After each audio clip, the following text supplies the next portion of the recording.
Где-то за горизонтом, на берегу моря, раскинулся прибрежный городок Иннисгрин. Это тихое и спокойное место, которое с радостью готово принять путешественников, стекающихся сюда с одним единственным вопросом. Неужели слухи о феях, обитающих в Иннисгрине, правда? В портовом районе Иннисгрина путешественники могут отведать местные деликатесы, посетить гномий музей и библиотеку, являющиеся визитной карточкой города. В вечно зеленой роще путешественников встречает чар древа, готовые раскрыть свои тайны.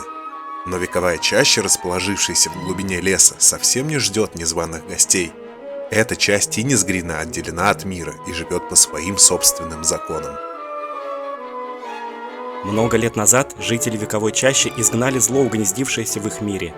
Покидая свой дом, Амаранта дель Мар пообещала, что еще вернется, и тогда земля вздрогнет под ее шагами.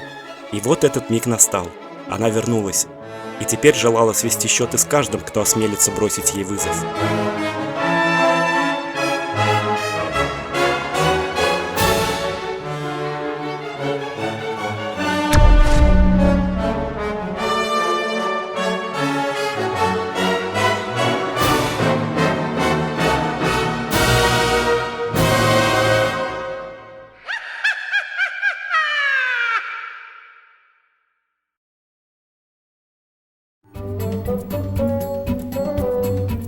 У каждого времени суток свое очарование. Утро, например, обладает особой магией. Пока сонные совы заправляются кофеином перед рабочим днем, жаворонки уже вовсю штурмуют 10-й отчет. Но есть и те, кому некуда спешить, потому что жизнь надо прожить неспешно, наслаждаясь каждым мгновением. Они с удовольствием прогуливаются по улице, любуются цветами и в буквальном смысле слова витают в облаках. Лора как раз собиралась отправиться в парк, чтобы поприветствовать деревья и послушать шелест их листьев. Время от времени они рассказывали ей что-то новое, будь то лесная песня, эльфийская сказка или древняя мудрость. Каждый житель Виллоу-Крик по-разному относился к такому времяпрепровождению. Кто-то умилялся, кто-то слегка завидовал подобной беспечности, кто-то потешался, а кого-то это приводило в недоумение. Но Лору совершенно не тревожили посторонние взгляды, ведь у нее всегда была масса дел. Это только на первый взгляд казалось, что она бесцельно околачивалась по улицам, но на самом деле она следила за гармонией города. Всем ли растениям хорошо? Каждая ли бабочка отыскала заветный цветок? Не угодил ли какой-нибудь непутевый жучок на проезжую часть? Как-то раз Лора посадила росток дерева. Ее забота была настолько велика и щепетильна, что ей явился его дух, которого она назвала Георгином. Они частенько, пока никто не видел, стали проводить время вместе и беседовать об окружающей природе. Георгин рассказывал не только о событиях Виллоу-Крик, скрытых от несведущих глаз, но и о других городах. Так однажды он поделился беспокойством в далеком городе Иннисгрине, будто в этом магическом крае окрепли темные корни, которые произрастают все глубже и глубже. Ему казалось, что какой-то невидимый взор тянется от вековой чащи к дому Лоры, словно кто-то замышляет злодеяние. Лора серьезно отнеслась к его словам, а когда донесла их до своей невестки Вивьен Диор, та просто отмахнулась, сказав, что у Лоры опять разыгралось воображение. Но как-то ночью, пока все спали, кто-то проник в их дом и похитил росток, выращенный Лорой. Почуяв неладное, она проснулась и увидела, как некто, имеющий крылья, скрылся в ночной мгле, а клумба, в которой был выращен Георгин, была пуста. Лора испугалась. Неужели кто-то причинил вред Георгину? Кто его похитил? Она сразу же обратилась к Вивьен, но та сказала, что никому в здравом уме и не придет в голову прикасаться к вещам Лоры. Может быть, ее росток кто-то съел? Хотя разве такое возможно? Ведь для этого в дом нужно было бы притащить какое-нибудь неуправляемое животное. Лора внезапно поняла, что случилось неладное. Она побежала к деревьям в парке, и шум их листьев поведал ей о произошедшем. «Его забрали в Иннисгрин», — услышала Лора, и, не теряя ни минуты, отправилась в путь.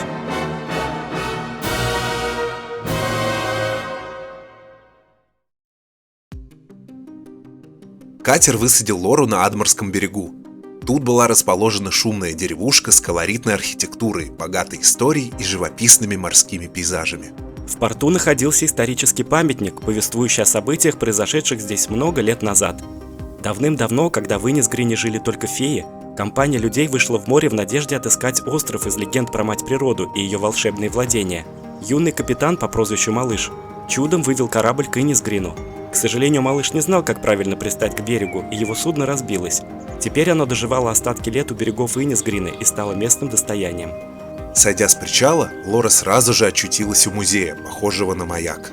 Музей, как ни странно, носил незамысловатое название «Гном». Его экспозиция повествовала об истории города и отношениях его жителей с гномами.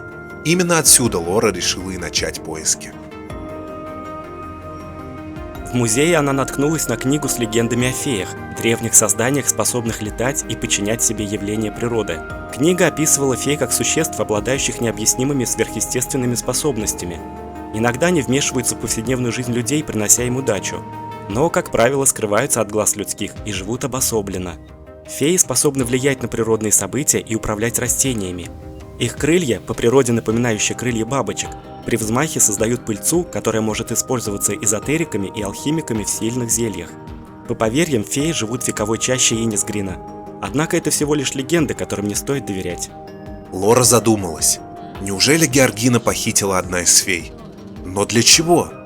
Теперь она знала, что ей нужно каким-то образом попасть в вековую чащу, чтобы получить ответы на свои вопросы.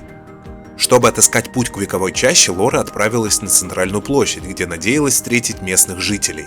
Там она отведала деликатесы в палатке под названием «Ом-Гном-Гном».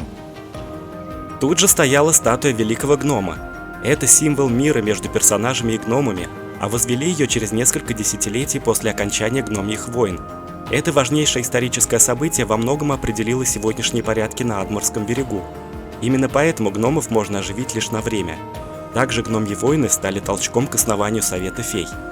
Недалеко от статуи великого гнома находилась интересная доска со сказками. Объявления на доске предлагали найти сказочников, среди которых был Глен Ноум, тот самый продавец в лавке Ом-Гном-Гном. Может, он знает, как отыскать вековую чащу и фей. Продавец рассказал ей свою сказку.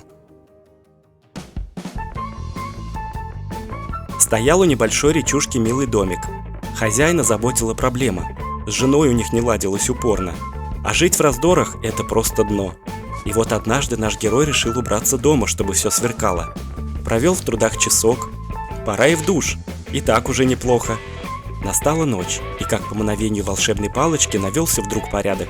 Жена расцеловала муженька.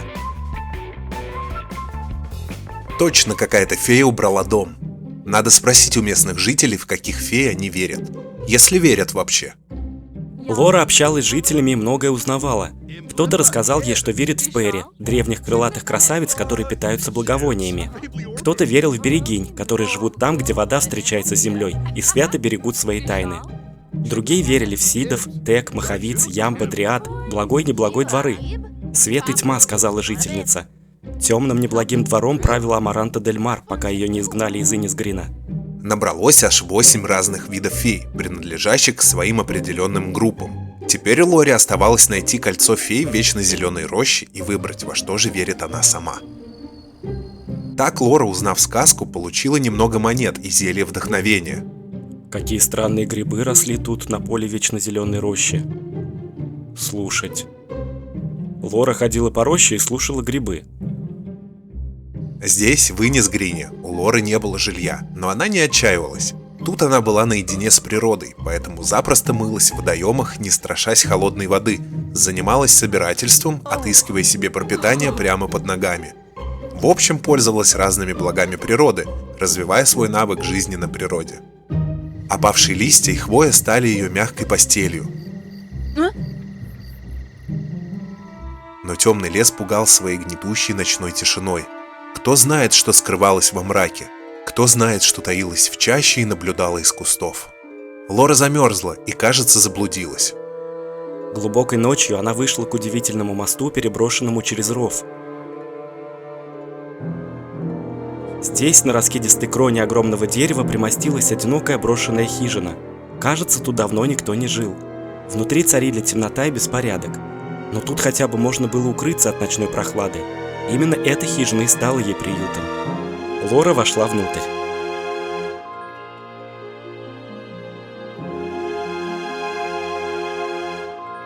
А ночью возле ее домика кто-то появился.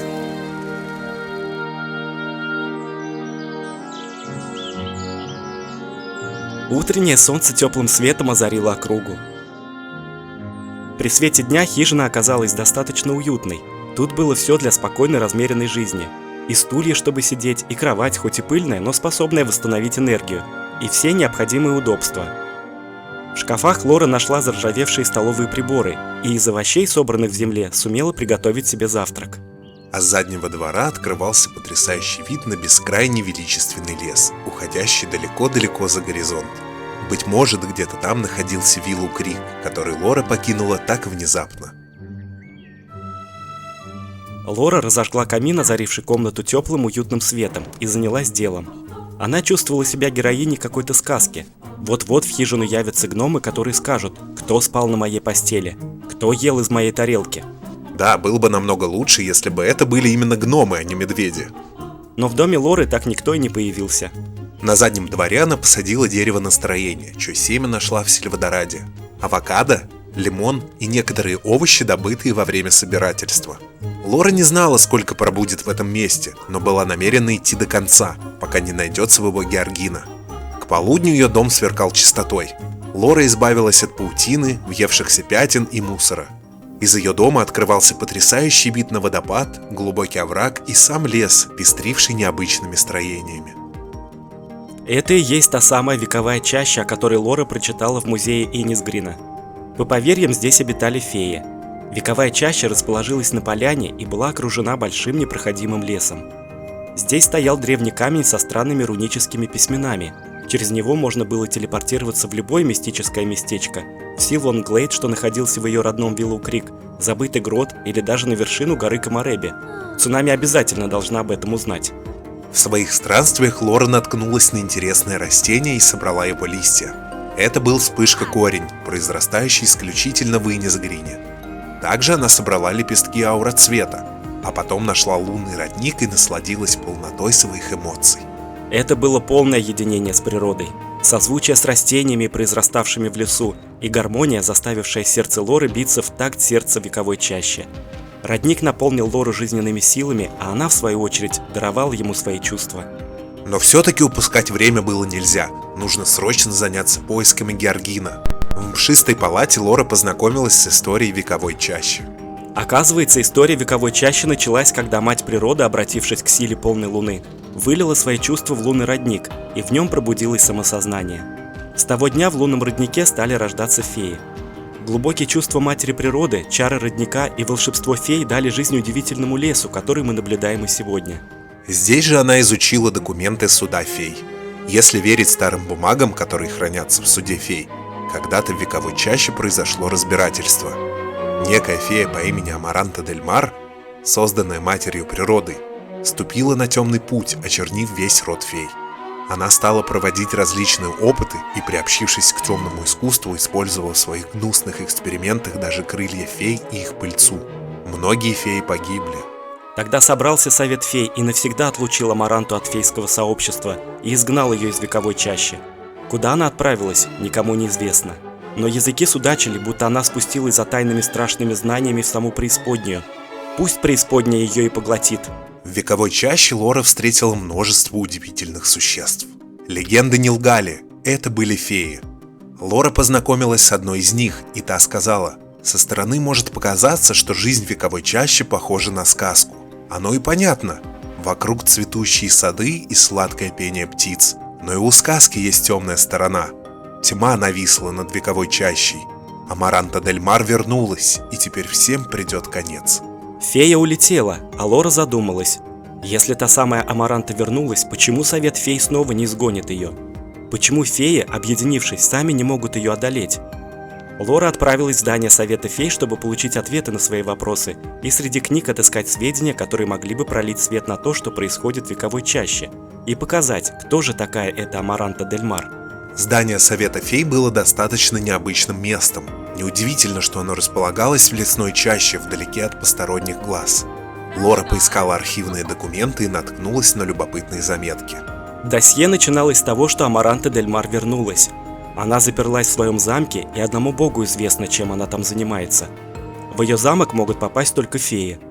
Амаранта наложила чары на вековую чащу, и теперь все феи теряют силы. Без своих способностей они не смогут противостоять злу.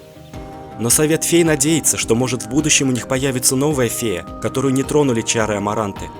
Возможно, именно она, черпая свои силы из лунного родника, сумеет одолеть зло. Но пока этого не произошло.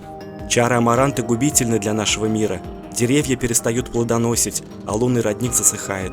Как только он исчезнет, мы, все феи вековой чащи, перестанем существовать. Лора отправилась в центр Иннисгрина в грибную библиотеку. Там в архивах она нашла сведения о том, что Амаранта дель Мар была первым творением матери природы, которым та очень гордилась.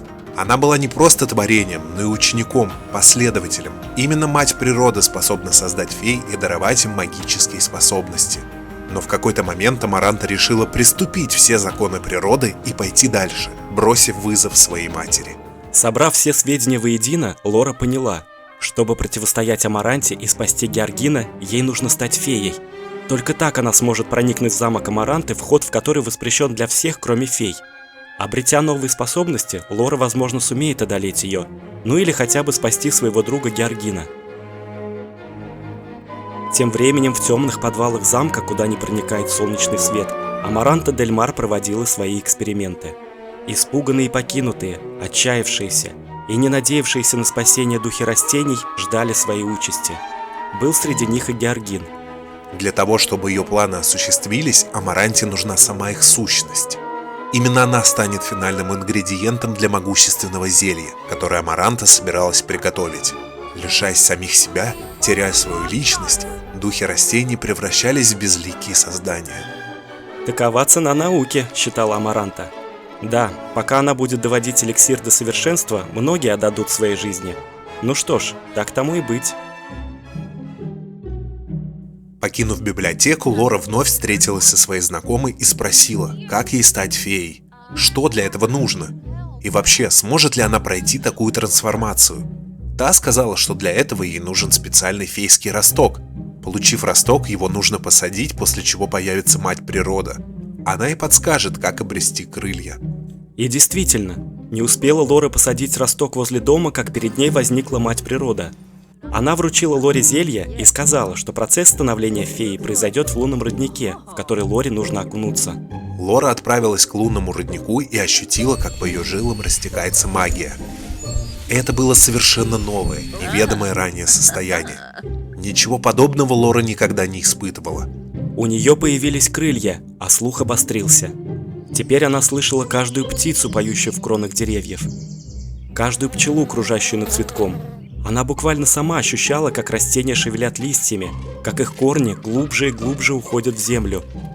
Слышала их перешептывание, разносимое ветром по роще. Как никогда раньше, Лора теперь находилась под воздействием эмоций, которые следовало тщательно контролировать. Мать природы рассказала, что Амаранта была ее первым подобным созданием. Она хотела создать нечто прекрасное, что переняло бы в себя сущность природы. Такое Амаранта и вышло. Но в какой-то момент она возгордилась. Эмоции играют большую роль в жизни фей. Над Амарантой взяла верх негативная эмоция, ее гнев, коренившийся внутри. Она стала алчной и приобщилась к темным искусствам. Но поскольку Амаранта была ее первенцем, она, как мать, никому не позволяла вмешиваться в ее дела. И в этом была ее главная ошибка. Теперь Амаранта вернулась. Все феи, живущие в вековой чаще, ослабли под воздействием ее черной магии, которую она принесла с собой невесть откуда. Но лишь новоиспеченная фея, получившая свои новые силы в лунном роднике, сможет дать отпор. Феи вековой чащи слетелись, чтобы поприветствовать в своих рядах новую фею. Несмотря на то, что они были такими разными, всех их объединяло одно – надежда. Они надеялись, что Лора, получившая новые сверхъестественные способности, сумеет спасти вековую чащу от напасти. Пока все феи отмечали прибавление в их рядах, с Лорой заговорил приятный молодой человек. Он сказал, что является разведчиком Совета фей. Ему удалось проникнуть в замок Амаранты, где он узнал о ее коварных планах. Невероятно, но она решила свергнуть саму мать природу, своего создателя, и занять ее место. Что же будет с народом Иннисгрина, если она это сделает? Для таких жестоких планов она пленила духов растений, у которых отбирает сущность для изготовления особого зелья, которое позволит ей получить могущество. Он знает, что Лора прибыла в Иннисгрин, чтобы спасти своего друга, и ей нужно поспешить. Но также следует тщательно подготовиться. Все духи, похищенные Амарантой, находятся под воздействием чар, и чтобы убрать их эффект, Лоре нужно постараться приготовить специальное снадобье на столе знахаря. Лора начала готовиться к борьбе. Она отправилась в вечно зеленую рощу, где находился самобытный магазинчик с растениями и семенами. Там она приобрела домашние горшки, семена ауроцвета, вспышка корня, настроенницы и стол аптекаря. Дома Лора посадила семена в горшки и занялась знахарством, чтобы создать защитные снадобья, которые помогли бы ей не поддаться воздействию темной магии и избавить Георгина от чар Амаранты. Вспышка корень и ауроцвет, окруженные заботой, дали ростки. Из земли выросла и настроенница. А фейский колокольчик, невесть откуда появившийся у Лоры при превращении в фею, она сохранила на будущее. Вдруг пригодится для создания особого зелья. Но теперь, после того, как она стала феей, Лоре постоянно требовалось восстанавливать силу своих эмоций, чтобы не лишиться способностей. Для этого она прибегала к самым разным способам. И к лунному роднику, который восполнял ее эмоциональные потребности. И к пыльце феи, через которую ее эмоции приходили в норму. И даже к помощи других людей, чьи эмоции она могла впитать в себя. А иногда она посещала особый домик фей, где могла отдохнуть и даже устроить танцевальную вечеринку.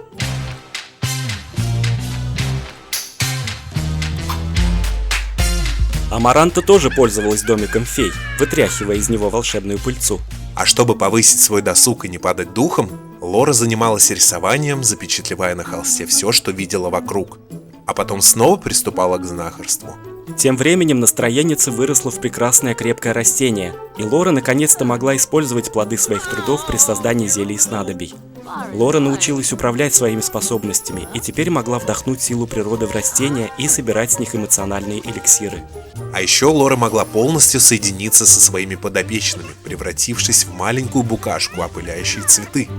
И вот так, шаг за шагом, познавая новую себя, Лора внезапно стала эзотериком и теперь умела одаривать священным благословением других. Мать природа радовалась за свое дитя, наблюдая за тем, как Лора развивалась и росла, точно молодое деревце, распускающее листья.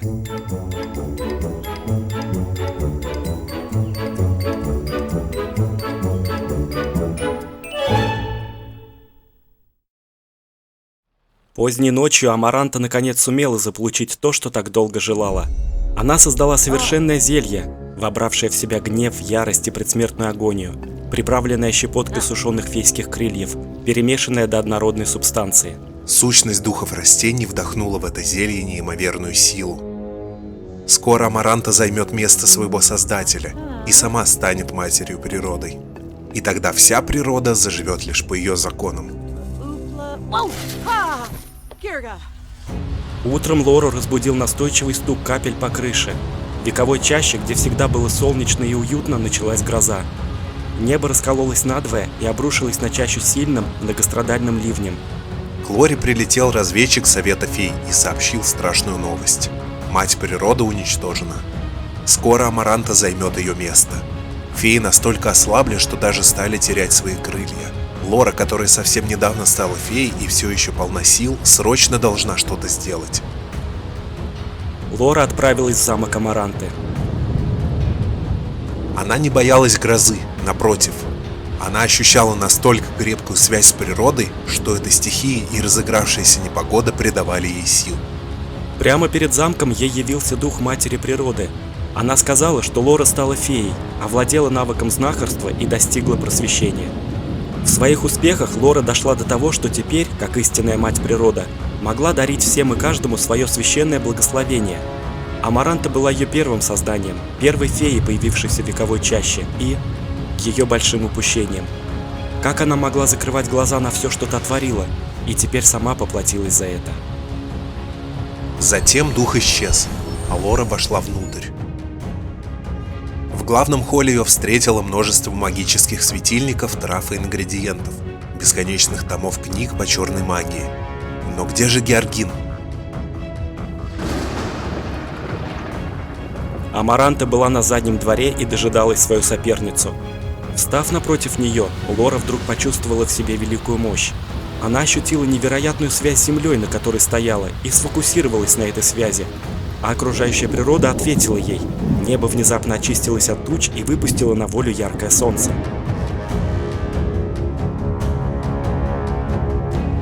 Земля пошла трещинами под ногами Лоры. Она сама стала матерью природой. хоть и на время, и бросил яростный клич, призывая все силы природы.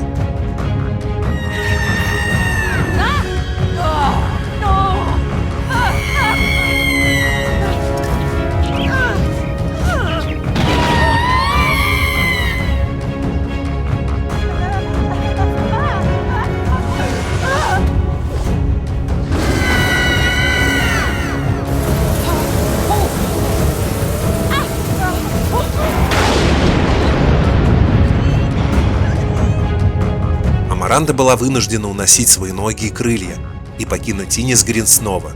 Но навсегда ли? Лора воспользовалась своей новой силой и призвала дух матери природы, которая восстала из пепла земли целая и невредимая. Затем Лора спустилась вниз в темные залы замка Амаранта, где и нашла своего друга Георгина.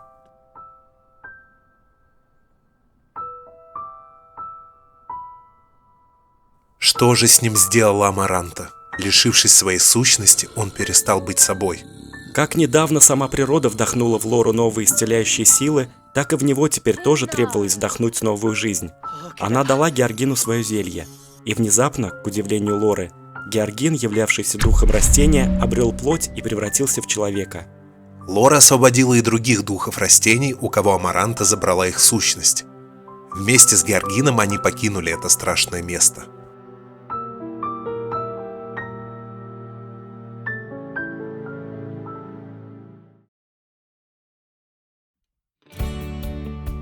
Уже на следующий день все волнения, потрясшие Иннисгрин, понемногу улеглись.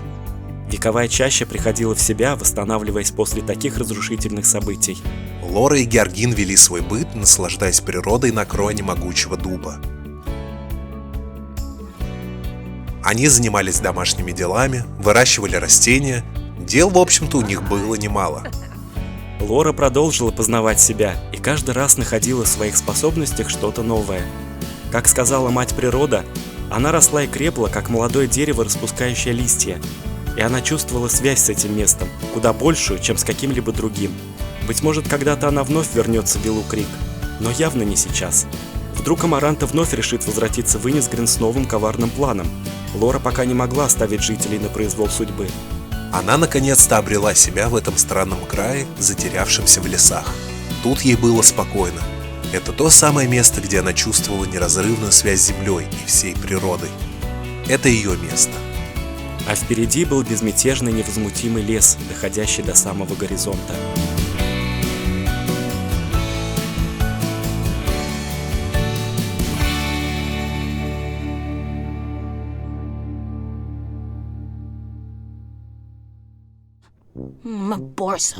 Пока Лора прохлаждалась в Иннисгрине, Вивьен и Чак были погружены в домашние заботы Виллоу Крике. Вивьен, уставшая от выхода Лоры, сказала Чаку: «Посмотри, что со мной сделала твоя сестра! Оставила мне лошадь, которая в прямом смысле слова живет в доме, а сама ходит, слушает грибы. Возомнила себя матерью природой. Она всегда была не от мира сего, но теперь окончательно лишилась ума». Чак, как всегда, решил поступить мудро и промолчать, дабы не ворошить этот пчелиный улей. Но зато вечером порадовал жену прогулкой по темным, сияющим звездами небом. Ладно, пусть Лора живет, где ей вздумается. Может, именно там она обретет гармонию с собой. Уже обрела. Лора, наслаждавшаяся бескрайним лесом, тоже мысленно посылала флюиды добра и заботы своим близким в Виллоу Крик. Быть может, когда-нибудь они приедут к ней в Иннисгрин и поймут, что она и этот город созданы друг для друга.